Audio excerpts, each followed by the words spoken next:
রসিক কবি বিমল গুহ রচিত কবিতা একুশ মানে।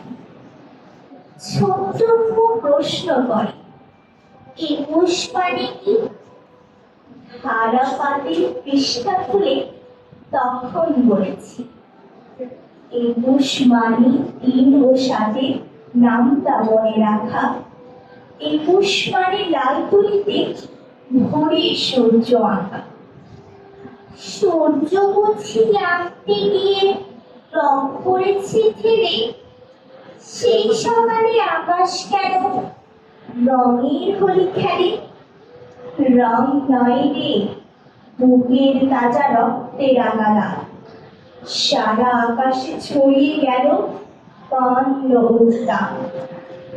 মায়ের হাসা বলতে গিয়ে হঠাৎ কাঁপে বুক, আকাশ থেকে শকুন দেখি ছাপতে ধরে মুখ।